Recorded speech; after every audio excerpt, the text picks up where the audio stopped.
We are back with the Cold Star Project, Lean and Mean, in our search for the truth about the struggles of scaling tech businesses. Today we're talking with Stephen Peijl, the CTO of a company called Kyvio. Kyvio is an interesting company. It is a software as a service that is scaling, and they have galloped past 7 figures in revenue. They're going towards 8. And that's what we're going to dig into today with Stephen. How do you do it? What are the things that you need? You know, in politics, there's a saying that people who got you here aren't the people who are going to take you to the next level, right? And I believe this is true in the world of tech. The systems and the processes and the things that you did to get you where you are today are not the things that you just simply need to be doing more of to get to the next level. So what does it take to move from 7 to 8 figures as you're scaling in a tech firm? Now, I want you to listen for a couple things, okay? As we go through this and we listen to what Stephen has to say. One of the main things, which I think will come as a shock to many tech founders, especially those who have not reached that 7-figure level, is this. The thing that you are so excited about, your baby, the product, is not actually what investors or those who maybe want to buy out your firm are interested in. You're probably in for a big surprise here, so watch for that. The second thing to listen for is the deliberateness that you need at this level. This is not about sudden innovation or inspiration striking anymore. This is about one word: consistency. So let's dive in with Stephen, find out what the answers are to these questions. How do you scale from 7 to 8 figures? We are back for another sharp, cutting episode of the Cold Star Project. Our guest today is Stephen Peijl from Kyvio, a platform that allows you to know your visitors inside and out. Stephen, thanks for being here. Really Thank you appreciate for it. having me. Stephen is the tech master behind this growth. And what we want to do today is dig into moving from 7 figures in revenue, as many of our viewers are at. They have flown into, say, the 2 million revenue figure and found that money does not solve all the problems. In fact, it can enable you to screw up faster. So how do you get from 7 figures to 8 figures? And that's what we're going to dig into today. Stephen, let's begin with a simple question. What do we need to get from 7 to 8 figures? What's the essence of it? For me, it's obviously all what I'm saying is based on my personal opinion. We are definitely on the way getting to the 8 figures. And for me, it's all about repeatable, predictable processes. Delightful. So let's begin. Let's assume that we've got a tech founder who's very familiar with coding, right? The sort of nitty gritty about, okay, how do I make a product and get it sold? And okay, now I'm making some revenue. And whoa, that really suddenly took off. Now what, right? And then has hit a bunch of speed bumps. What do you mean by processes? Let's describe what that looks like. A process is basically just a flow of steps. So if I get a little bit of technical, you create a task. It could be either a feature task, you're creating a new feature, or a bug task, right? And the process of handling that particular task, that is your steps. So first step is, let's say a new feature. So first step is that the coder codes it locally on their local environment. Second step is they go and push it on the Q&A servers. It gets tested, and then it gets code reviewed. Then it goes to the development server. It gets tested again with some regression testing. Then it goes to staging. On staging, it gets tested again with more regression testing, use case testing. And from there, it gets into your release candidate. Release candidate gets all pushed together, and it goes to production. That is a process from start to finish. Am I right? An example that I just gave you, that's obviously a very technical one, but the same can be applied to anything. So marketing as well, which is incredibly important. Like when we're talking processes from going from 7 to 8 figures, it's not just your technical processes that need to be well-defined and simple as well, but also your marketing needs to be that same way. Like you need to have your processes there as well. If you don't have predictable income, if you don't have a predictable way to acquire new customers, you don't know those numbers, you're not going to get to 8 figures, in my opinion. So, okay, so before we get, I mean, obviously we're going to dig into this a little bit. There's going to be a process actually of mapping out processes, right? That we're going to get to. Before you get there, what needs to be in place? What needs to happen or be taken care of beforehand before you even get around to thinking about, okay, now I need to map out processes? It's a good question and not an easy one. I think what needs to happen before you start with your processes is that you have a team. You have a proper angle and a proper audience for your product, obviously. And you need to know your business model. You need to prove your business model first, because software is a liability. Software is not an asset. It's always first about the business model. Have you tested the business model? Does it work? And then once it's proven, but you know, when you're at 7 figures, it's definitely proven, then you start automating the beep on everything, basically. And that's what software is all about, automating and making it faster. Steven self-beeps himself.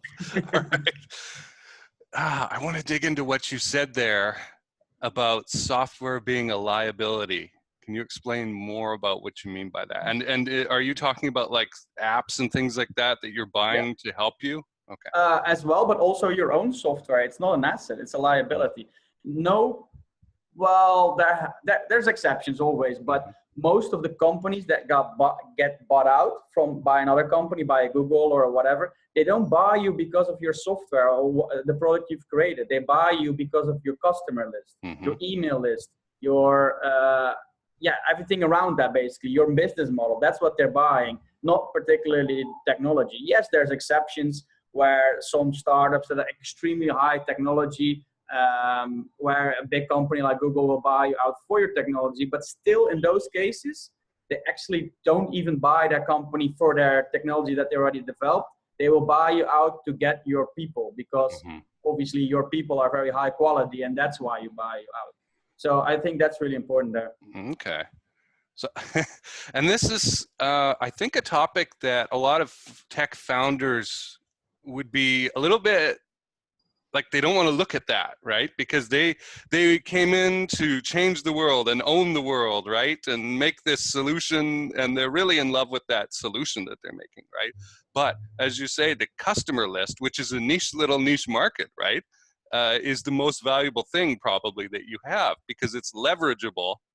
If I know that that group of people is there and they will buy this, I can sell them other stuff, right? Related stuff over and over and over again. Yeah, so, and it's the business model in the end. Like what they buy is your business model that you have proven by them, and of course the customers that come with it. Right, and they are dropping their cost of customer acquisition like a stone. Yes, exactly. Because they look at the big picture. For them, like making an investment of a few million, 10 million, 20 million, $30 million is nothing based on their budget. So they're like, they just do the math. Like, oh, if we buy them out, we have that business model. It's proven already. We will have the customer acquisition cost, the churn and everything. And we can just do a math on that. And, you know, it's going to be super cheap for them, basically. That's the whole thing. And for business owners, it's always about the product, right? Because that's the baby. But you're not selling the baby, you're selling everything that the baby produces. I'm not sure if that's a great analogy. Or around the baby. Yeah. The crib and the rattle and things like that. The loaf around the baby, that's it. Right. So yeah, if we could get that across to our listeners, that'd be cool, because it will make you into a more astute business owner. I believe you may think about selling when you didn't before. You may realize what your value is that you didn't before. You may think about acquiring other companies as you grow, if you become successful. It's interesting how surgical or emotionless what you're describing is, right? Because it's the opposite, as you say, of the founder who is, oh, I've created this beautiful thing and I love it. And no, actually, it's just about math when you get to the higher levels, right? It is, yeah. It's easier said than done, obviously, because, you know, I'm not going to lie, I'm very attached to what we're building as well. But I think it's necessary, because that's how you attract your people. And you know, that's what it's about in the end. Like, that's the thing. Like, Right. the law for your product attracts your audience, but what you're selling in the end is your audience. So it's hopefully a little bit of a mind shift for people watching or listening. Okay, so let's say we've got our business model down pat. We understand it. We know we put X amount into marketing, we make 2X back, or 1.5 or 10X or something. Who knows, right? But at least we know what it is, and it's predictable and profitable. We've hit that $2+ million mark in revenue. Things are flying, but we're overwhelmed because as founders discover there's so many different places they could expand into. Strategic initiatives that need to, tactical initiatives that need to be done. And these are always changing. What mattered a quarter ago doesn't matter now, right? As you've grown to the next phase. But one of the things that is majorly important and effective in regaining a sense of control over what's going on is mapping out these processes. Yeah. Right? What do you use to map these processes? Mostly mind maps, actually. So what we've been doing lately, so, you know, we are a funnel building company. And one thing we realized is, I've seen this with a lot of friends that also do a lot of funnels as well. Like, yeah, we have a funnel here, we have a funnel there, we have a funnel there, and one over there. You know, this one works, oh, but this one doesn't really work, so we probably should sit it down. But that's not a strategical direction. Like, where you really need to have a mind shift, in my opinion, to go from 7 to 8 figures is strategical decision, strategical overview of everything. And that's what we've been working on very hard for about 6-7 months now, is to create an all-encompassing strategy for our funnels. There's other parts of the business that need the same, of course. We're calling it the unified funnel strategy, just to give it a nice name, you know. But it's basically, it's not just about the small funnels, you know. For example, you know, you have a lead gen page, then you have a sales page, an upsell page, and a downsell page. That's like a micro funnel to me. What I'm talking about is customer value journey funnels, like the big ones, a funnel that takes months for somebody to go through. Like, start at a blog post, then you send them a bunch of emails, then, you know, you go on all the way. And what we're doing right now is we're creating a strategy to have all those funnels, not just every direction, but all pointing in the same one direction for the company growth, and with the same kind of concepts what they're based on. So the process of creating that particular strategy, like I said, it's like 6-7 months in the works already. So it's not something that you just, you know, just create. And I think it's based on experience and understanding your own business model a lot. But also looking at your own company, at your own branding. Who are we? Who do we really serve? I mean, really serve. You know, when you're 7 figures, you kind of know who you're serving. But I almost always guarantee you there's a second level below that, like really getting to know your people and about behaviors, about what they still really want, doing a lot of interviews. That's really what we're doing right now as well. And then just creating, well, the tool I've used was a mind map, and I think the mind map is really helpful there. Okay, that's interesting. I love the strategic level that you're applying to the customer value journey and applying it to your funnels, so that there's that consistency there, right? That's what we're talking about here, is achieving consistency. In our company, Cold Star, I will send an agent. We often work with clients who have a physical location, right? And so sometimes we'll do this with digital companies, and that we'll do that with a lot of phone work. But physical manufacturing, let's say, I will send an agent there, and they will flowchart. There's symbols that you can use and software to do that, and we will flowchart those processes, and that's a process in of itself, of walking around and interviewing people and talking to them, and then also fact checking, because what they say is not always what actually happens. And you're nodding vigorously. Even in the digital world, things always don't turn out the way that they're said to be. So you got to check, right? It's that trust but verify sort of concept. So mind map is interesting. That's a different way of thinking about it than I've thought about it before. So I kind of like to see that. Yeah, so the flow charts are definitely very interesting, and we use them for specific technical processes, but I've never actually applied flow charts for more strategical or marketing process. It might be interesting to try out. The reason why we are using the mind maps, why I went with that, is because I think it's easier for the staff, the employees of the marketing side particularly, to implement that. So they can just kind of follow the mind map of what they need to do. So it becomes like, I'm not sure if that's correct English, but fill out exercise. It's like, oh yeah, I need this. Okay, so click, click, click. Oh, here are the tools I need to do. And then it's just like, oh yeah, just applying basically. Right. It's so conceptually. Yeah. You're getting them into the right headspace. This is interesting because it goes back to what you say about software being a liability. The tools you use they're a form of abstraction, right? They're filtering the world around you, and you're kind of stuck with the way that the tool enables you to filter. So yeah. This is why the mind map idea is interesting to me, because it's a different way of filtering than a flow chart. Right? It's much more conceptual than a step-by-step, okay, A, B, C, 1, 2, 3.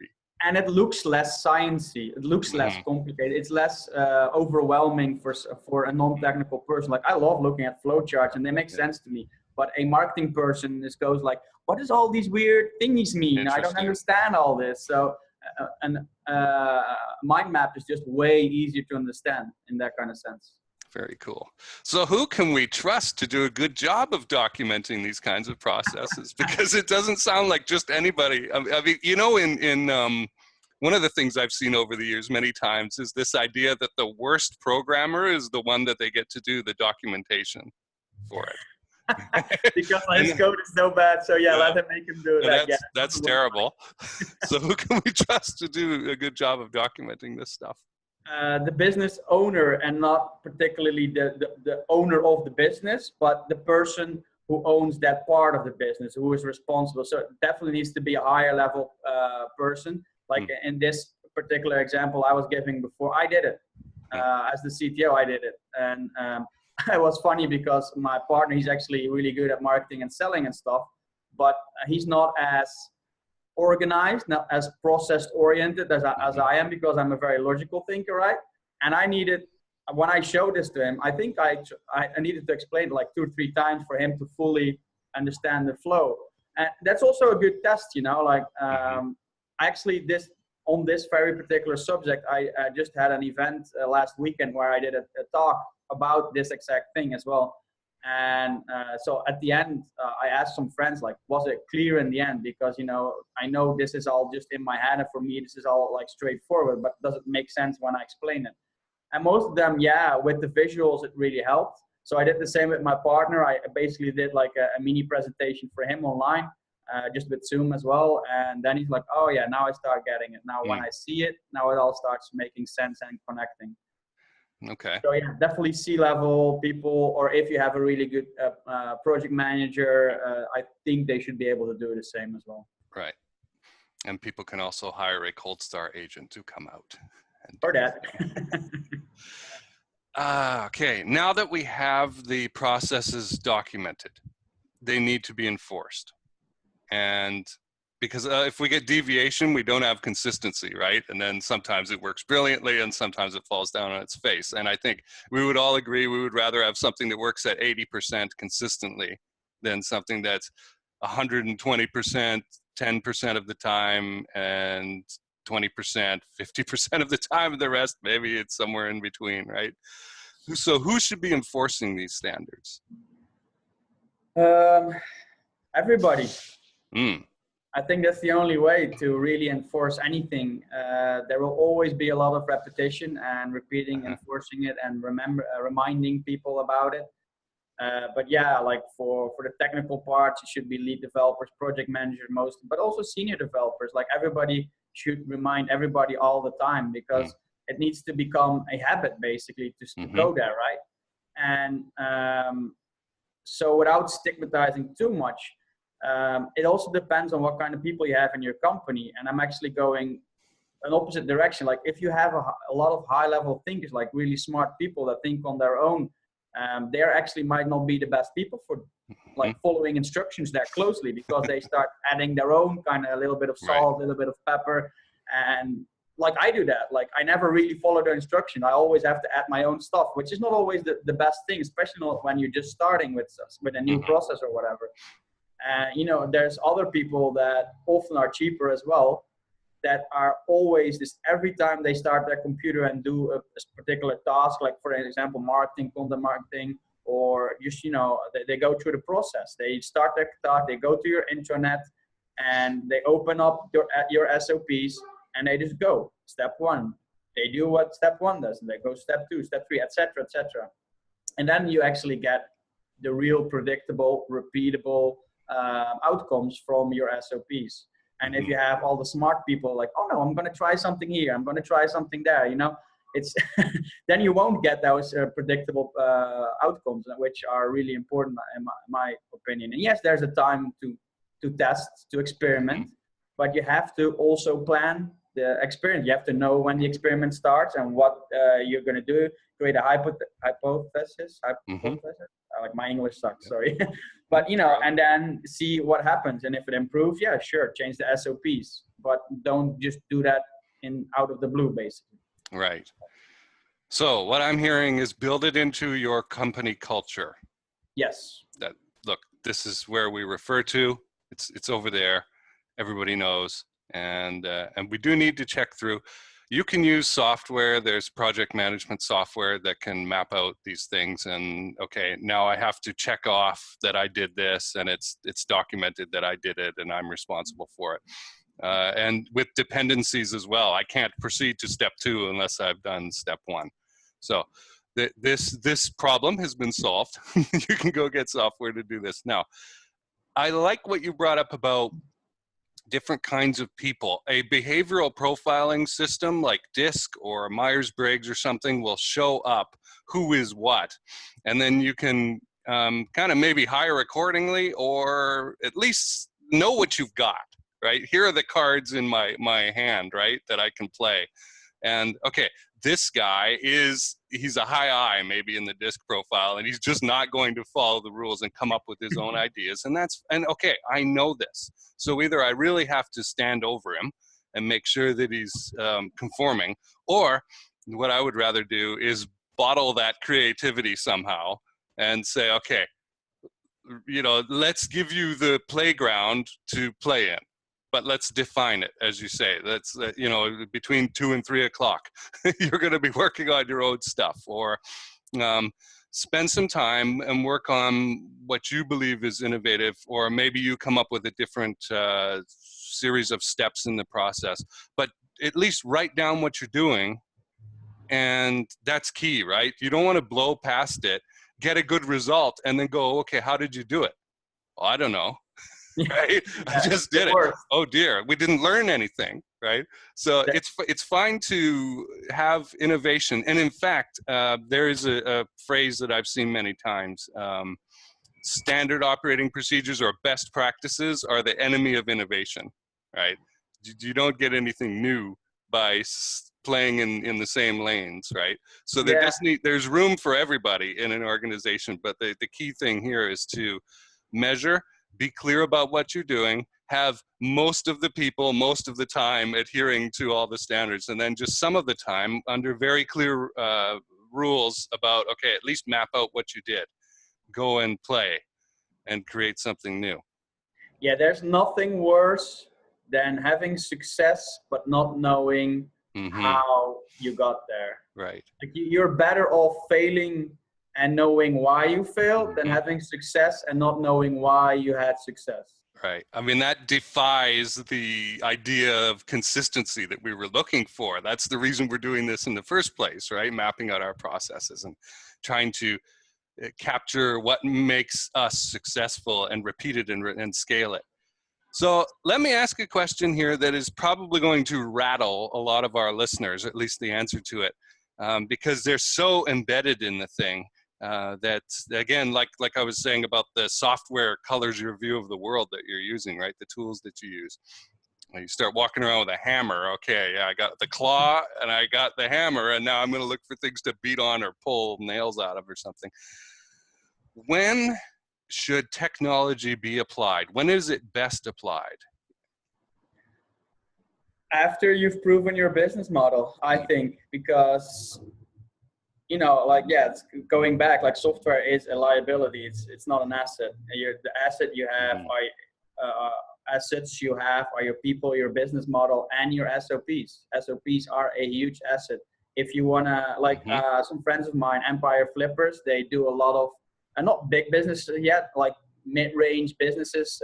They are basically like a marketplace, and they, like, people go there to sell their business, and other people buy them. And if you want to have a higher multiple on your business, then the buyer is going to look on how SOP'd your business is. The more SOPs you have, the better structured it is, the higher your multiple is going to be. Right. So yeah, technology is applied after you've proven your business model, and after, well, kind of during your the creation of your SOPs, because, you know, SOPs is not just a one moment thing. SOPs are living documents, of course. Like, some people forget about it. Like, that's why I kind of disagree with you. Well, you weren't saying it as an opinion, but like with the whole SOPs are the enemy of innovation. I don't believe that, because that's just approaching an SOP as a set thing. Like, oh yeah, you have your SOP, that's your process, but it is not. It's a living document. It should be updated regularly. Right. It should be feedback loops in that process again of creating your SOPs, and then you actually do create innovation, but slow and steady and predictable and repeatable innovation. Right. I love it. I love it. One of the big challenges that I personally have experienced in scaling a business is that feedback loop idea. Sometimes we've discovered there's either no feedback loop set in for a process that we felt was documented, right?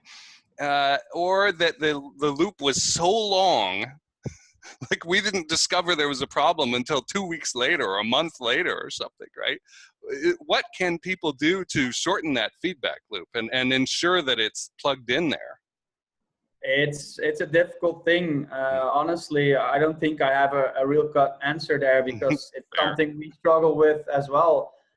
I think it's being on top of it, and I think, again, it's kind of a responsibility of the higher level managers, C-level managers, to ask for feedback. And like sometimes it depends on your company culture. We still trying to prove that people are coming with it to us, but a lot of the time you have to pull it out of them. Like, what's wrong? Tell me. Like, you can kind of create maybe a weekly or bi-weekly kind of setting, like team meeting, either digitally or in person, of course. And like, yeah, guys, what's wrong? Where is it wrong? Tell me. Like, you need to really know. And sometimes it is actually good just to kind of stand over somebody's shoulder and see what they're doing, to get some feedback from that point of view. But it's definitely a difficult. Yeah, I think the feedback loops are one of the most difficult problems to tackle, for sure. Okay, I'm glad to hear that. So if you're listening, feedback loops are probably going to be a challenge, and don't be too disappointed when you stumble with them repeatedly and go, as I don't know how many times this has happened, and I've shaken my head and gone, why haven't we learned? Why are we stupid? Right? No, we're not. This stuff is challenging. It is, yeah. And so technology is to be applied after you've gotten the process written down in English or in a language, right? A local language that you're using, right? Then you go and find the glue. It's like I shared this analogy before we got on. Imagine buying a model airplane, and as soon as without test fitting, as soon as you snap the parts off, you just stick the glue on and glue them together. Right, you're going to end up with this sticky mess, and it's all over your hands, and the airplane doesn't look very good, right? So that is an image that was given to me over 20 years ago in my operations management training, and it's stuck with me ever since. So apply the technology glue last. That's kind of how you do MVPs, in my opinion. Map it out or do the wireframe or the Photoshop just type like idea. Really fast gluing everything together while you're throwing it, basically. And Like then, oh, they like basically it? Okay. Now, assembling your rocket while you're, flying, hmm, basically. That's how you do your MVPs. That's also a thing maybe worth mentioning. Like, in my opinion, when you're doing an MVP, it's okay to get a shit ton of technical depth. hmm, That's the whole idea behind an MVP. You need to have something that works, looks good. Don't, like, a lot of people like, oh no, it needs to be like crappy. No, MVP shouldn't be crappy because your first impression matters as well. You shouldn't forget that either. It just needs to be very basic features, but everything still needs to work and be as much bug free as possible. But during MVP creation, you rack up a lot of technical depth, which is the whole idea about it. It's good you do that. But then once you go from MVP to a stable version, that's of course your hardest period ever. That's your survival period, your startup phase of the company, where you basically need to rebuild everything because your technical depth will kill you in a half a year to a year if you don't fix that. So a lot of the times it means starting from scratch. You just proven your stuff, so start from scratch, have a parallel project, and rebuild everything the right way because you've proven that business model. If you've done like this, is I think based on the talent of your lead developer and slash project manager, technical project manager. If they've done a really good job, and this is really not easy to do, you can still build an MVP which has solid foundation and go from there and just improving it instead of rebuilding it. But in my experience anyway, it's so hard to do that, to really get fast and get technical depth, but still have a good solid foundation so you can just improve and fix stuff versus rebuilding everything from scratch. okay. So tell us about Kyvio a little bit. Who is it for, and what problem does it solve for them? Sure. So Kyvio, we've been working on this for quite a while. So just on the surface, it's a funnel builder to get started with your sales funnels or any funnel, lead gen funnels and everything like that. It's a membership site builder, so you can start your membership site, which is a very proven, very powerful recurring business model, and email marketing as well. But the whole reason why we built Kyvio is that we want to be a platform that facilitates and accelerates a global shift from a knowledge economy where we're at right now towards an entrepreneurial economy. I'm talking me and my business partner, we strongly believe that the world is going to change so fast and so much with the coming of artificial intelligence, stuff like that, that like 70 to 80% of the people, all of the people in the world will start losing their jobs, taxi drivers, truck drivers, and so much, even higher level as well. Like even in the medical field, a lot of people will lose their jobs because of AI. And we kind of feel the solution to against that, basically the solution to that is becoming an entrepreneurial economy. I think it's already happening slowly. What we want to do is create a platform where people can start focusing on their unique superpowers and start creating solutions for other people, for their audience, without all the technical distractions. So they can easily start going on their entrepreneurial journey. That's kind of our whole mission with the platform. And we do that by offering different modules, like the funnel builder. Of course, you need funnels to sell anything. And then the email marketing is still very important. And the membership side business model is just a very powerful to get started, because we kind of focus on people that have a lot of knowledge. So take teachers, for example. There's a lot of teachers out there in the world, and they get paid shit, basically, like not enough, because teachers are the most important people in our society, I think. And they could get so much more value if they teach it to the right people, the people actually want to have their knowledge. And we teach them how to kind of digitalize all that, how to set up courses online, which is not the same as courses in real life, of course, and then start marketing that using our tools, using modern marketing automation tools. Right now we're not there, but our big goal is to create a enterprise-grade platform that has all the fancy and really advanced stuff, but make it simple to use and bring that to the small and mid-sized kind of companies. Awesome. Okay, for those who are not watching, if they're listening, they can't see that you're wearing a Kyvio t-shirt. So how do you spell it out? Where can they go? What's the URL they can go to, your website? So it's called Kyvio, kyvio.com. And the way how to spell it is really easy. Know your visitors inside out. So Kyvio. Nice. All right. Well, Stephen, it's been awesome to have you here. Our guest has been Stephen Peijl. What do you call yourself? Technical superstar of Kyvio is where I'm going to start. No, just CTO. Okay. Well, thank you. We've been talking about how to scale from 7 to 8 figures in your tech business. All right. Thank you so much for having me. You Awesome bet. conversation. Thanks.